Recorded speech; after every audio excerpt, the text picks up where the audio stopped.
Yo, this is from Kitalo already.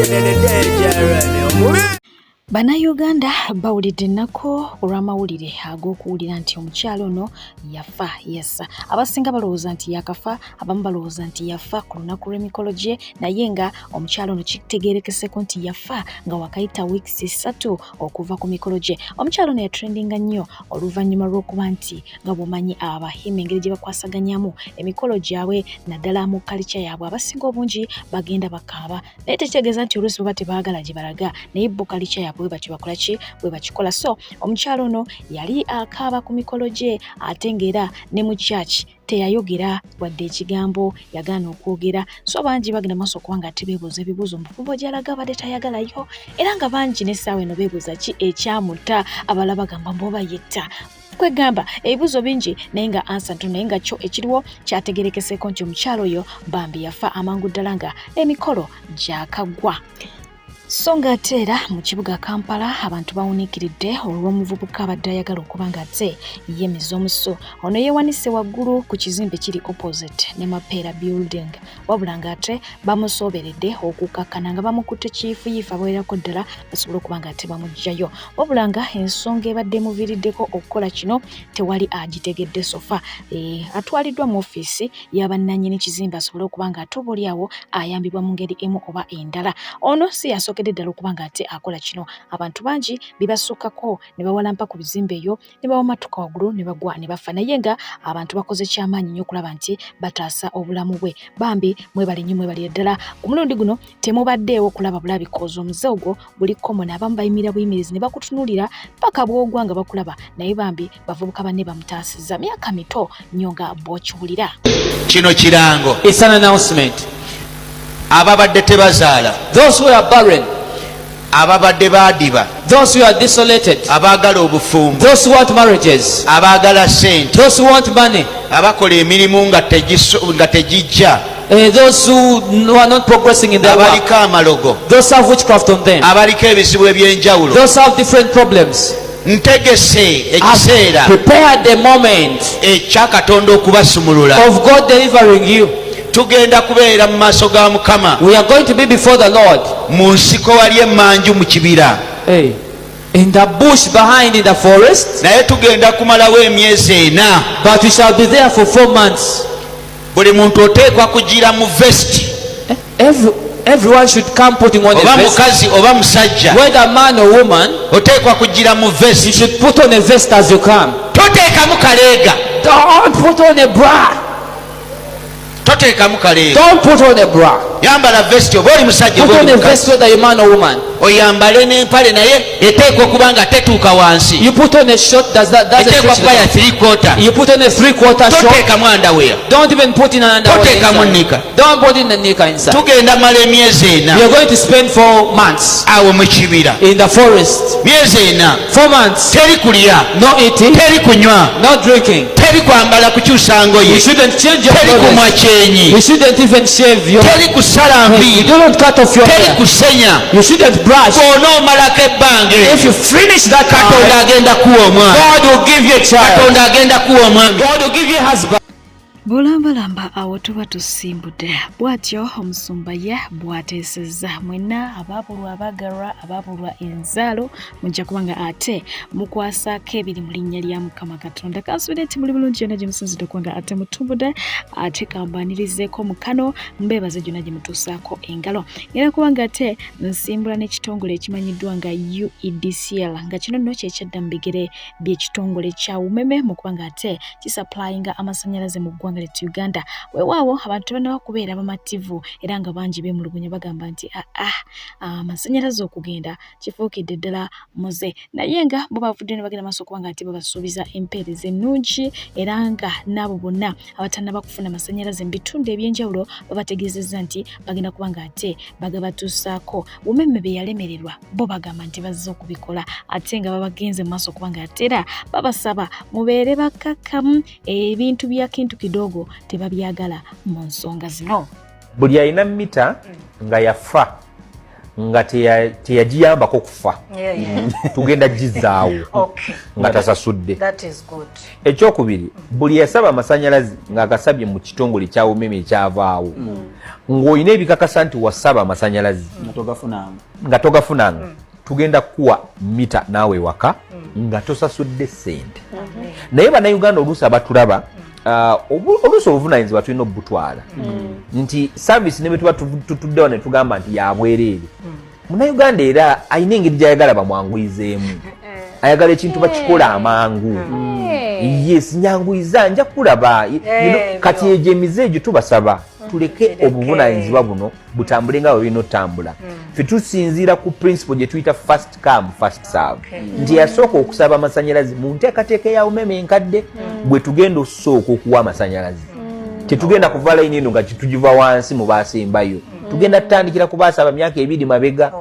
Ate mita ezo tuzirina zonna, teri mita gye tutalina. Buli yasaba amasanyalazi mu ggwanga tugenda mu connectinga. List tugirina, simu ze tuzirina okujjako nga batuwancamu.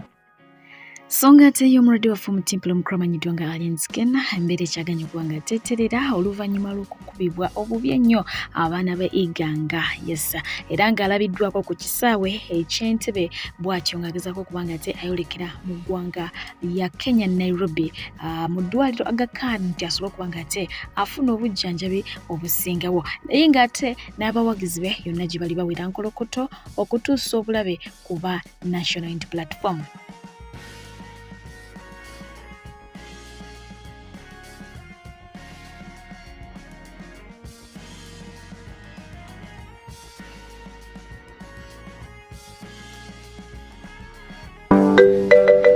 Eba manyira mukama wange so basigale nga bayina nira ko kyapa ku kitebe kyabwe nakyo kisanyewo nti malewo nakyo kisanyewo nti malewo nira kukisanyawo nakyo nti malewo twagala bwenkanya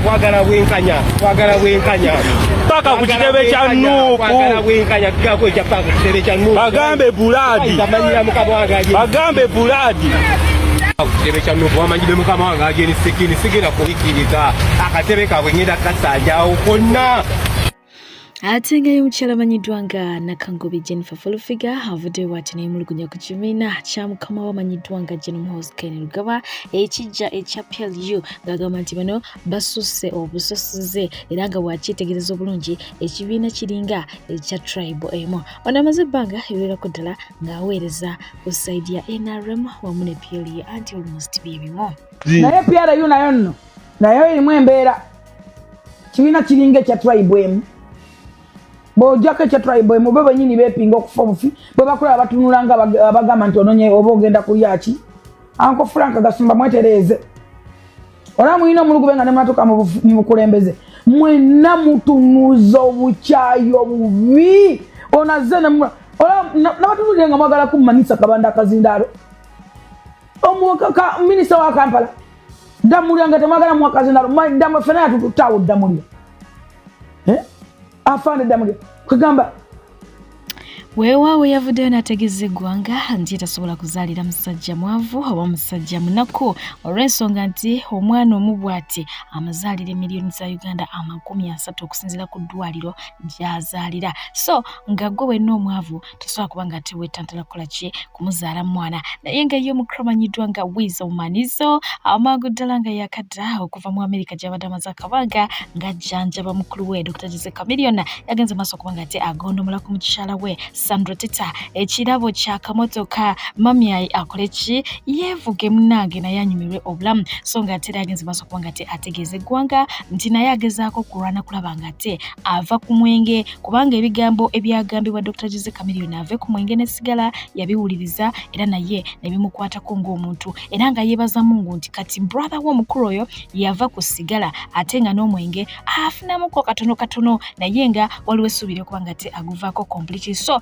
naye bwe kityo kyammwe ekyokuyiga n'asalawo okubanga naye akola ki ate omwenge ate nga ye muto we Pius Mayanja agenda maaso okubanga ate yeekatankira amafuta petroli musawo yandagira petroli I know sanyu anga baseeka akaliro tozikiza petroli tazikira era kyokola sure amoke sanyu concert sanyu nakulwa sanyu ate kati sanyu lyeyongedde Omuyimbi amanyiddwa nga Big Size munene munemite Bebe Cola y'omu ku bayimbi abasanze ennaku mu industry y'eggwanga lya Uganda era nga wenjogera omukulu amanyiddwa nga Green Daddy avuddeyo kubanga ate amweyimbamu ng'agamba nti ayagala kumubeatinga musically. Ono yagenze maaso kubanga ate ategeeza nti alina album empya gy'ateeseteese okufulumya naye nga tagenda gifulumya okutuusa nga Bebe Cola agenze maaso kubanga ate areleasinga naye eyiye nga byonna kyayagala nti eyiye ebere nga ate esabula ya Bebe Cola ereme kubanga ate ewulirwa era nga akakasa nti eyiye ejja kubanga ate ekikuba lwa nsonga nti y'amaanyi okusinga eya Bebe Cola. Kati yafaaki. Well, bwetudda ku muyimbi amanyiddwa nga Zanie Brown yesono y'omu ku bayimbi abakwatira ddala akati mu myaka egiseekawo emabega wabula ng'ate yali yabula mu nsike ya music. Omukyalo ono abadde nnyo ku lukalala, omanyi waliwo bano abamanyi okukola enkalala z'abayimbi abakyasinze obulungi, abakyasinze okunyirira, abakyasinze bino. Omukyalo ono abadde nnyo ku lisiti y'abayimbi abakyasinze obulungi. Kakati ne munange yakomyewo n'akayimba akajja era ng'olwo ne interviews yatandise okuba ng'ate azikola naye nga yannyonnyodde lwaki yali yabula musically. Agamba nti music industry ejjudde kye bayita amasitaani mabegeyo. Eno bye mulaba birala ate n'ebiri mu ndeeri mu industry birala nnyo. Agamba nti abantu abali ku top abasinga si be bali meant okubeerayo naye olw'ensonga nti beeyambisa amaanyi ga sitaani ne babba emikisa gy'abannaabwe oba okitegeera bwe bati ne basalawo okuba ng'ate bagitwala bo babeera ku top ate abandi badde ku top ne basiraana busiraanyi. Ekintu kino si ye muyimbi asogeddera okuba ng'ate akyogerako era nga yagamba nti alwanaganye n'amalogo era osalawo either ologe oba odde ku saidi yani ya Mukama Katonda naye ng'agamba nti ye yali teyabimanyiira yali tabirabangako kubanga yali yava mu kyaki ng'amanyi bya gospel amanyi bya Mukama naye kyeyasanga music industry kyamumala enviiri ku mutwe. Omukyala amanyiddwa nga Grace Nakimira twamuwulirako ne same story nga naye agamba nti ye yakomayo oluvannyuma lw'okuba ng'ate bamuloza bamusindikidde amalogo n'asalawo okuba ng'ate yeesonyiwa music w'ensi okusalawo okuba ng'ate ayimba gospel. Bangi bazze bakaro natongo tuwulira bandoga so kitegeeza nti ebintu bino gye biri bya ddala mu music industry. Ate nga y'omukulu amanyiddwa nga Big Aya yes wenjogera ebyobufuzi bimuleebukanya era nga yeetala lwa kalulu 2026 jjukira nti yagala kwesimawo enansana naye nga y'omukulu amanyiddwa nga Crystal Panda yavuddeyo amale empaka. Big Eye alina ekirowoozo nti oba oli awo asinga omukulu amanyiddwa nga Eddy amusoza amuyita Eddy Kenzo musically era nga ze amusabula enfunda eziwera agamba nti Kenzo this Kenzo that kitegeera naye nga Crystal Panda yavudde nagenda maaso kwanga ate ategeeza nti talanta Kenzo gy'alina Big Eye tagituuka yadde akwota so ne ku lw'ensonga eyo tewali nsonga lwaki Big Eye abeera yeepimapima mu Kenzo buli kadde. Ennaku zino baserebu bamwe bagaba level babasabula tebakyabatira ku liiso era nga ye rape ogwo omulimu yagukwatira ddala Fifi the Queen Dada Nabatanzi wali Farida Nakaziwe ennaku zino bamubaba kakati no rape namutuusizaako nga wetegeezeza nti abaana be baki b'Amerika bazaala. Omwana yavuddeyo n'amugamba nti mukwano ffe twazaalazaala ddamaada ekyo si kipya n'amusabula n'amugamba nti zaala babo mu munaku munno nange ndeka nzaale Abamerika bange. Omulala namugamba nti kati tukuyambe tutya maada bw'onoovaawo ng'ojja tuleekanira mboli single mother w'abaana babiri mu bindeeba. Namugamba nti ne bwe naabeera single mother ekikulu kiri nti abaana banaabeera Abamerika tebabonaabonanga abo ababo boozadde mu basiiwuufu banno bano bolaba bajja kubeera ng'ate bafuna obuyambi okuva eri gavumenti ya Amerika ate nga ne kitaabwe ajja kubanga abalabirira mateeka. Oluvannyuma lw'okubalagako nti baby agenda kuzaala mu Amerika neyasooka mbu yazaala mu Amerika abaana basazeewo kumusabula naye yabagambye sijja kubattira ku liiso bw'atyo n'abasabula. Naye nga waliwo omwami eyavuddeyo n'obubaka nno nga bwankizo obubaka buno bugenda eri abakyala abeegulira omuze ogw'okuba ng'ate bambi batulugunya abaana b'abajja baabwe abaana abo be basanga waliwo enjawulo question eyo negirabyeko ne mu comment section. Waliwo yagambye nti kaakati ate bano be bandeetera nga nze abadde mu maka omwana oyo ne bamuleeta buleesi ng'ate na muto kusinziira ku myaka gye mmaze n'omwami ono ndowooza bw'oba owulidde bulungi aye kaayogera ku abo b'osanze ng'osanze omwami yabazaalazaala dda okitegeera nga gw'oli mupya osanze alina abaana be bakulu abaana abo tobayisa bubi cause bangi kumwe mulina omuze mujjayo ebidomola ne mubokya mubafudde ba housemaid mubatuma bino mubatuma biri mubakola bino mubakola biri abamu n'okuloga mubaloga uliriza ebigambo bino tweyongereyo. Era njagala kwogera n'omukyala ng'oyingidde mu maka n'osangayo abaana b'otazaala. Abaana abo nsaba obalabenga savings account gy'otereka ssente. Otereka ssente leero nga tomanyi naye bw'otuuka mu kiseera ekizibu account eyo neekuyamba. N'abaana be tusanga mu bulamu bwe batyo bwe bali. Abaana abo bayise bulungi, tobabogolera, bawe emmere, naye ate fuba nnyo okulaba nga obakolera ebintu ebirungi ebigenda okuwandiikibwa ku mitima gyabwe, especially nga bamanyi nti si gwe obazaala. Enkya bwe balikula bajja kuweesa ekitiibwa, bajja kwogerako bulungi, bajja kukolera ebintu kubanga jjukira bagenda kukulira mu nsi nga bamanyi nti ba step mother bonna babi. Naye gwe banaakogerangako bagambe nti bannange ffe ono teyali step mother, ono yali maama waffe yatuyisanga bulungi. Enkya bw'onaaba okyali mu nsi ojja kungula emirimu emirungi gye wasiga mu baana bano. Bye bye.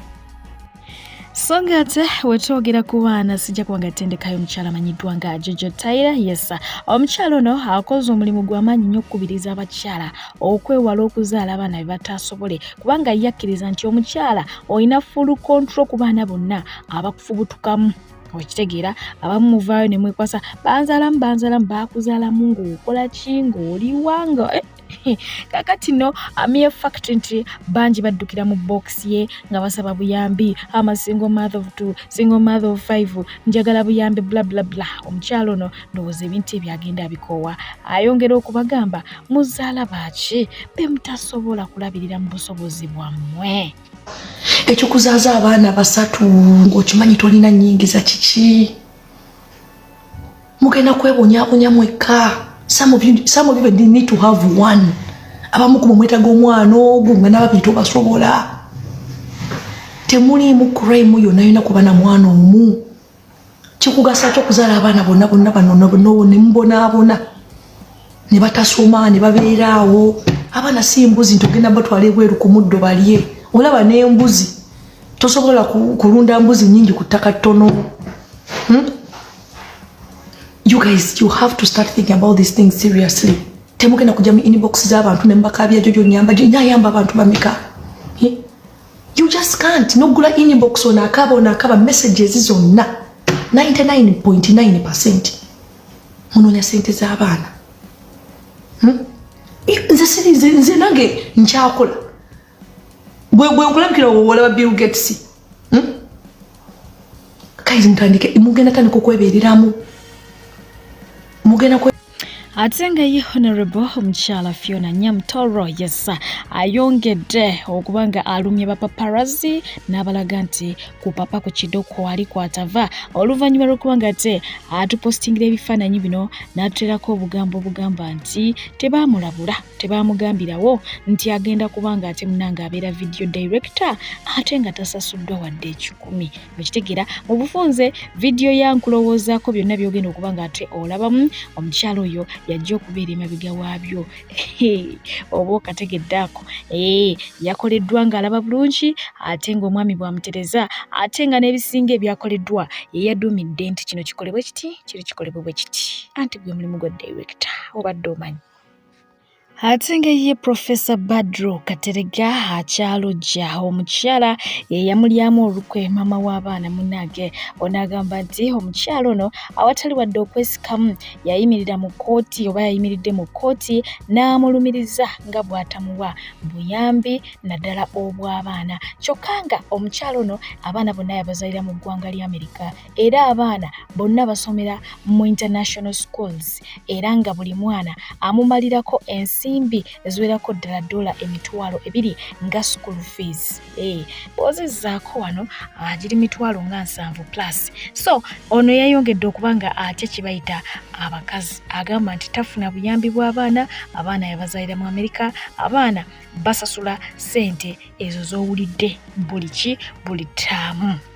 ate nga ye Sandra Liana avuddeyo kubanga teyebuza nti abaana ab'obuwala bayise abaami ng'abaami baabwe nga tebannabawadde okubawasa nga tebannabateekako kaweta ku ngalo okwo oba okitegedde nti mukadde kanaako okudeetinga bakole ebyo byonna ebikolebwa abakyala abafumbo oba tebabikola. Ekyo nno kyabadde kibuuzo okitegeera. Bangi bamanyi ogenda mu bufumbo bwa wiikendi tebannabatongoza, n'ayoza engoye n'ayoza ebintu n'afumba n'ayambala t-shirt n'ayambala boxer n'akuuta engatto n'akuuta jeani. Kaakati ono biyeebuuza nti babikole oba tebalina kubanga ate babikola. So nga ate bwe tuddako ku Apostle Nalepo, yes, ono yeyawukanye ne mukyala we era nga yavudde n'agenda maaso kubanga ate alangira mu butongole nti ye n'omukyala obufumbo mye, naye nga yavuddeyo n'akola akatambi akalaga nti ayina embeera mwe yayita supportingira mukyala we naddala mu byobufuzi.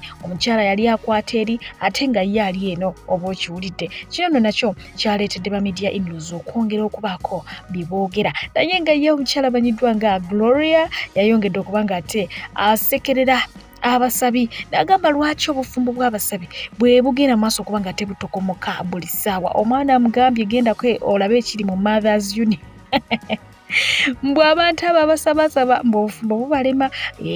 Kakati naye tuula awo olabirabemu abasabasaba ddala kituufu bubalema oba kubanga ye embeera ze zabakibanda, naye bw'atunuulira ababanda alabira ddala nga obufumbo babukwasa maanyi, naye ate bano ba prayer warriors tabategeera. Mukyala wange n'akalwa akawedde yeesimbirawo ku tiketi y'ekyenvu, but namugamba newankubadde nkwagala nnyo newankubadde ebirooto byombiwagira, naye sigenda kukuwa buwagizi ng'ogiddeko eyo kaadi because ebigendererwa byayo sikkirizaganya nabyo. Era mu district gye yakampeninga saagenda newankubadde nti is my district, but I supported as a partner. But nemugamba ng'oli ku kaadi eyo tosaana kuyimirira nange netugamba ntuyimidde omukyala na mwami, because I don't believe in these values. I don't believe in it. I was candid. Nze maama wange yali awagira ekibiina ekyo until she passed on in 2014. Naye tatange yali takiwagira. Era embiranye yali waka yali ekyo bwe kiwagira nze sikiwagira. So nze nzikiriza nti omuntu omulala asobola wagira maniyo nze nempagira seno yange nene tubeera wamu partners, because ekitugatta mukwano si bibiina. Naye nkugamba nti sigenda kuwagira era akimanyi nti simuwagira. Ekyo kyagala omuntu gwe ndinako obuyinza ye gwenzadde era omwana wange nyamugambe ne kino kyolina owagira. Naye mukulu munange wesanze nga mukulu, it is okay. Era namugamba ekirooto kyo nkyagala as much as you want to go to parliament, but as long as you're on that party I don't have my support. So gwabuuza bwa musimbo ogenda kyuka batogenda kyuka, you have just gotten to know me. Walayi nkubuulira Bible tugamba nti amazima gali kufuula ow'eddembe. Njagala tuyimirenga ku mazima niwe tunabeera nga tuli compromised mu mbeera esembayo. Bye twogerako bannange biyamba ffe. Politics determines where our children go to school, determines the mukyagendereza nti obufumbo obulimu mukama bulina engeri gye buyuuga. Poza tawa abalokole kye bayita gundi okugezesebwa. Buli wagenda opasta nga kugamba okugezesebwa oyo stan yabagezesa. Obufumbo baffe ow'ekimafia tebulimu oyo sitaani, naye buno bulimu eddiini nga omukyala asaba omwami asaba. Simanyi kituuka ku bufumbo bwa ddiini. Mukama wanyamba tewampa pasta katukolo ogw'okunywa n'eggali wange ya labbi bia gulo kona dana leta bia gulo nywa. Abalungi abatuwuliriza era abatulaba olunaku olwaleero tukyaddeko ewa Sheikh Ashraf Dembe. Sebo nsanyusa okubalaba. Amannya agange ye Sheikh Ashraf Dembe akola ku bizibu by'enjawulo. Omuntu singa aba alina ebirwadde tumusomereddwa, tumuwa amazzi ga lukuya nga bw'obadde ogalaba, tugenda abantu ku kyoto ne twokya emizimu emibi egibabaamu n'okulomba edduwa. Abantu singa abeera ng'ali wano atuuse nsobola okumulombera edduwa, ne waba atatuuse nga mpadde amannya ge naye ng'ali wala. Naneetaase enamba yange yeno eri 0707363711. Namwe bannyinaffe abali ebweru oyagala okuba nti oyagala okulombera ku dduwa ng'olina ebizibu, viza zibuze, amaka gakolongotana, sente zikola zimpita mu ngalo, ojja kumpeereza ekifaananyi kyo n'amanyago, ebyo byokka bijja kumala, nja kulombera edduwa ojja kutereera. Olunaku olusembayo mu mwezi mba n'edduwa eyawamu ffenna n'abalwadde bange abakadde n'abapya. Salaamu alaikum warahmatullahi wabarakatuh. Otambudde obwoya ne bukugwa ne kuntumbwe ng'onoonya mirimu ofereddwa abafere bangi toddamu ku magambo ga kankwanjulira Molden International Labour Consultants be bakugu abaakakasibwa okutwala bannayuganda emitala w'amayanja mu nsi nga Qatar, Saudi Arabia, Jordan, Kuwait, UAE, Bahrain era nga bano bakutusaako emirimu omuli security, waiters and waitresses, maids, cleaners wamu ne baristas basange wali eri ennamuŋŋoona oba bakubire ku nnamba zaabwe ez'essimu 074 738 21 oba 0772 83 00 oba 0787 95 23 29 beebokka abagenda okusangula ennaku ku mutima gwo beba Molden, shipping life into a unified destiny.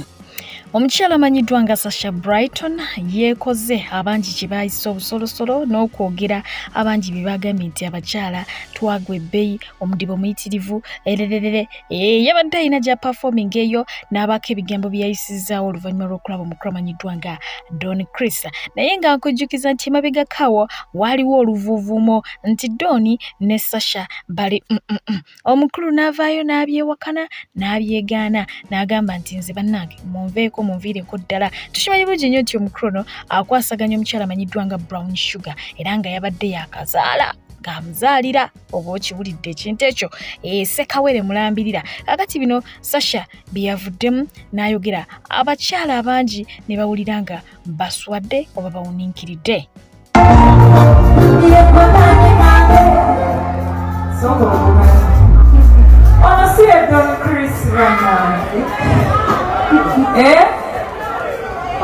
Don Chris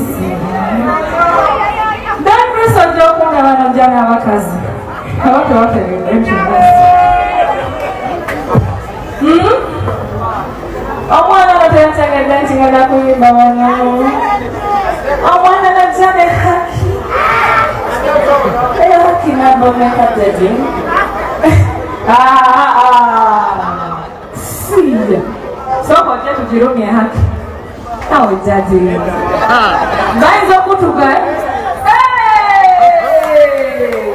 omugole hello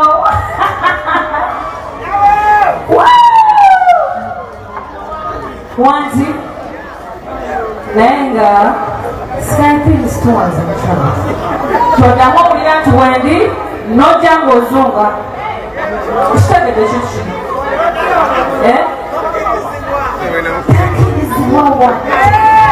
takirizibwa takirizibwa tekisoboka wakiyojja n'obubwa butaano ojotyake haki enzungu temanyi awedde musange ndisegamya kasowoka I know.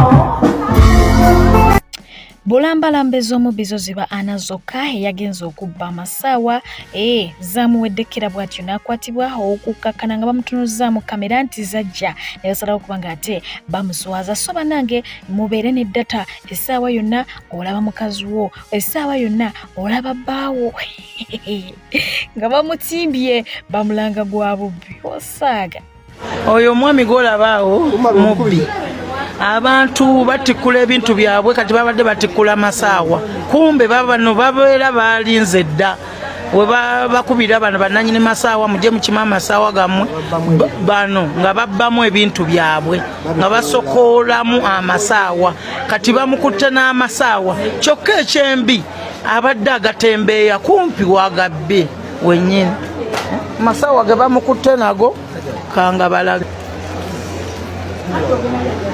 gega amasawa ge bamukutte nago tula wansi ye lwaki tetumutwala ku poliisi waye tula wansi totula ku ntebe y'abandi wansi oli mubbi tula wansi awo oba otuula banno baliwo abalala ate nga neyafeze mama Kaviri okumusiba enviiri bw'atyo n'ateekako njabala n'amulekera ekisawo ekijjudde kasasiro bw'atyo naye amuleetedde okubanga awera nkolokooto era nga yamutegeezezza nti ezize tebazirya ajja kumunoonya. Gwe mukazi gwe yonna gy'oli kisiraani koze ne nkusiba enviiri za Easter naye ojja kubona abono ojja kunnoonya.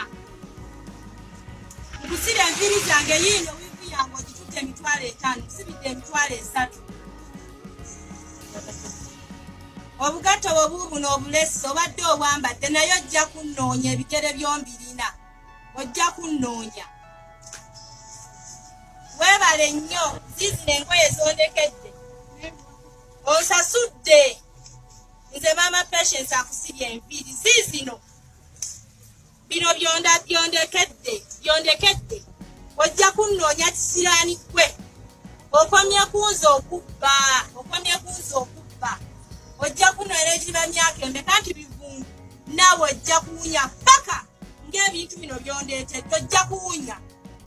Okwemulugunya kungi okuva ku ddwaliro ekkulu Mulago wabula ng'ate ku mulundi guno okwemulugunya kuvudde mu ku basawo abajjanjaba abalwadde Mulago nakutuusizzaako akatambi yesterday ak'omukyala eyeemulugunyizza olw'engeri gye bayisizaamu omulwadde we ate okukkakana ng'akwatiddwa poliisi Mulago abeere ng'ate abitebya naye nga ye omusawo alina naye ensonga ze zavudde kubanga ate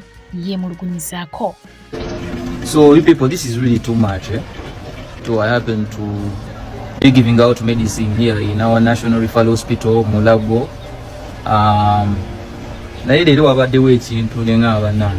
So here comes an old lady yagala eddagala yamwanjikira eddagala malagalanga ebikanga nga musanvu kale alina okumira bambi kitegedde omukazi ku famasi gye mbaddemu nga for sure tulinamu eddagala lya kika kimu netukamu omukazi zano asoose nakkuba layini n'atuukawo netumuwa akalagala kamu netumugamba amalala gakola gakugula. You can imagine that situation. So this is what the lady said. The lady said mugatumme eddagala mulitumme but it will expire and you throw it away. If I can quote her word in Luganda yagambye eddagala mulitumme naye ligenda kufa mulisuule. That is how she said it.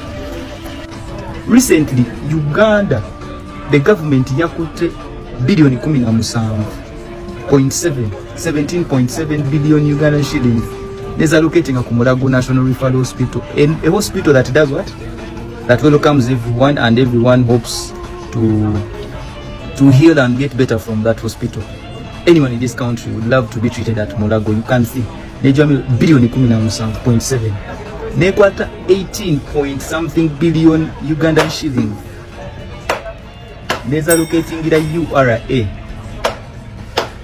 sinti za URA yukanga no URA staff to purchase the medicine of the staff of URA you allocate 18.2 billion Ugandan shillings. You can see. So logically gwe woba you the government officials those and the top dogs that pass those budgets, you see that purchasing eddagala lya URA staff but staff just abakozi ba URA purchasing eddagala lyabwe is more expensive than okuketaringira abalwadde abali mu Mulago hospital n'abagenda okujja. Literally it is a whole nation by the way. Omuntu gwowo omusaala okusolooza omusolo ate toyagala kwatene ku musaala gwe okwegulira eddagala gwe n'opasinga budget emugulira eddagala nga budget eyo is more than budget eya Mulago hospital, National Referral Hospital. Mwana olumu tusekanga tuli banyivu sincerely. And if this generation keeps quiet, we are really perishing. Because abantu abakulu betulaba abo, they are after money and their family. Nothing else. You don't matter to them at all as a nation. You don't. Today to get there, we know they will arrest us, they may come up and beat us and look for us, but whatever they want to do, we are okay. I don't want to sit home and my kid asks me, Daddy, what are you going to tell the kid? That was what I'm now. But that is actually not the big case. The real case is Bana Uganda. Talk. Don't let fear conquer us. The moment you continue with the fear, dictator you won't watch. Go ahead. That is all they want. That is why they come up with those machine guns and a mamba to instill fear in you. But the moment you conquer that fear and you no longer fear anything, it is when you will see the change. It is when you will see things happen the right way. I understand in medical school, you don't have to show any political side. I'm not showing any political side. I'm advocating for the right thing. I'm advocating for the rightful thing. That is what I'm doing. It is really hurting. Bilioni 17 noziwe dwaliro. Nokwata bilioni 18 noziwa okupurchasing eddagala lya staff ya URA. You can imagine. And you tell me you love the natives? You love the citizens of this country? And now Uganda, let's come up. This generation don't keep quiet. Do something. Do something. If you don't do anything, you are perishing. Let us not perish ngatulaba. No way. No way. Do something. Zibampita Sadiq aliatunga from Ntungamo. Peace out.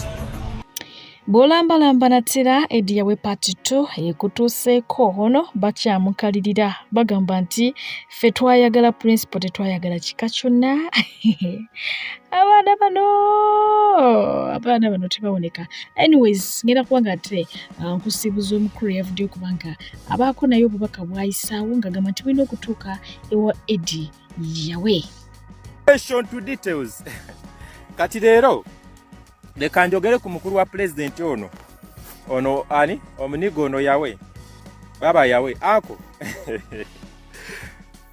fere tubategeerangako era tetubamanyi okegera tetubamanyi ako fe tumanyi omulastog family ya Nyanzi tumanyi omwe era tumuprotectinga family ya Sentamu tumanyi omuntu omu Bobi Wine Kyagulanyi Sentamu Robert era tumuprotectinga ati orokosi okegera. So ebyo dawo nogamba simanyi bafutu soja biti akawo bafutu soja boyogerako bine ebintu babiguzeemu bulamu okegera ako ebintu babiguzeemu bulamu kati mpuli dawo wakoze statement simanyi wagenda emakinde simanyi nga abantu bonna babivuddeko kati gwe owamwe mwamusanga mulamu okegera kakati ate abayasinika wumango wawe yali aluguzeemu obulamu balita na Bukenya tubagambe tutya biki byoyogera anko okuvumwa olowooza ebivumo bikola ki olowooza ebivumo bikola ki biina kye bikosa ku muntu okegera tebiina kye bikosa n'olwo ababiguzeemu obulamu bino ako tebiri mu kusaaga Bobi Wine we kiba kisoboka ne bw'aba yeetaaga okufuna ennyumba nga buli lunaku esasula obukadde $2 obwa $, tujja gisasula tumubajjeko oyo takyali wammwe naawe oyo takyali wammwe n'amanya tujaga mujjako Kyagulanyi Sentamu ba kye kikuluma nago tugamujjeko okegera. So njagala olabe ku documentary nga mama Bob Marley ani Sidera Buka ng'ayogera Bob Marley ine sawo yatuuka nga ne Sidera Buka okulaba mutabani we amala kufuna lukusa okegera nga Sidera Buka okulaba mutabani we Bob Marley nga amala funa lukusa naye nga ate yamwekuliza bwogu bwa namunigina okuva mu ghetto mu street ze Jamaica gye yakulire Kingston. So tomala gaddawo n'olowooza omuntu bw'atuuka ekiseera ng'afuuse muntu w'abantu wabeerawo ebintu ebisukuluma kwebyo gwe by'osuubira gwe omulabanga mutoowo anko naye ate ffe tumulabanga mununuzi okegera anko gwe omulabanga mutoowo naye ffe tumulabanga mununuzi nti Mandela waliwo we yatuuka nga ne oba gw'omuzaala anko tokyamulinako control okegera ng'afuuse muntu w'abantu ebimu kubiraga nti oyo mulasita mulala kummwe nti n'ekitammwe bwe yafa Sentamu omulambo mayiti yo lwagijja egundi bagituukiza w'oyo omuniga so oyo omuniga wanjawulo muko ako omuniga ategeera saagala ogambe mbuno biki abantu abazaala babiri Kato ne Waswa neera ne babeera mu kirasi yemu nga Kata asemba nga Waswa akulembera obanga Waswa asemba Kata akulembera kitegeeza ki tekitegeeza nti olw'okuba oli mutabani wa Sentamu nti ojja kutegeera kye kimu ne Bobby ako weerimba sebo weerimba tolowooza nti no Obama we yabeerera mu State House mu White House nti abamuzaala bonna baali basobola omuakisesinga ku budde bonna bwe baagalira si bwe biri ako si we kati singa oba gozze ne wabeerawo omuntu n'amufumita ekisoba n'amuwa obutwa kati twekwasaani ako oyo we yatuuka n'erinnya lya Sentamu tujja ddi mujjako takyali Wambogo era boono kati mb'omuyita Muganda oyo Munyankole Mukiga Muteeso Munyolo Mulango Munubbi Mukyoli Mukalamojja oyo Sentamu ye simanyi naye bwenyinza kikunyonnyola so oyo ne bw'anaaba mutabani we okiwulira ne bw'anaaba mutabani we Kampala Solo nga naye agezezzaako zole ya kitaawe anke eggali ejja muyitamu oyo tetusibirako gwe byoyogera okyalya n'emmere abaniga babiguzeemu bulamu anko obadde otya abaniga babiguzeemu bulamu abalala Kampala tebakyadde site okyegeera kati gwe kyogamba balumbi basobola okudda basobola okudda essaawa zinaawo bawuma Lukiseka naye ng'obulamu babwonoona lwakuba oyo muniga bamuprotectinga so kati ati all costs oyo muniga tulina omuprotectinga kuba ffe mwe tulaba essuubi gwe omulabanga mutoowo anko ffe tulaba mukulembeza ate omununuzi obadde ki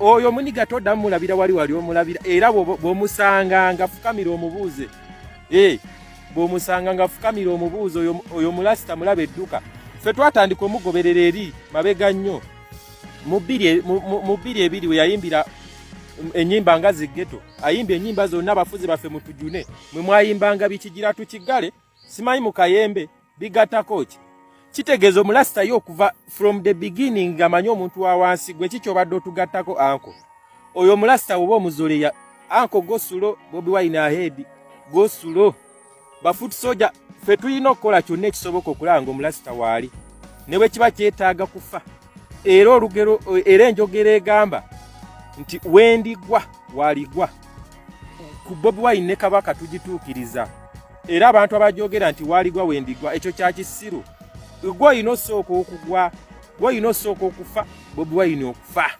okyegedde yensonga lwaki bayasinika umabaani baalugulamu obulamu omulasita okuba ng'akyaliwo so kati gwe bewagenda n'omulaba simanyi mu military eri Makinde anko tebina kye bigasa gwe kyolina omanya oyo we yatuuka essaawa yonna time bomb etambula ebala bweti kati so mubeere beegendereza batabani ba Sentamu eggaali ejja bayitamu omu ku omu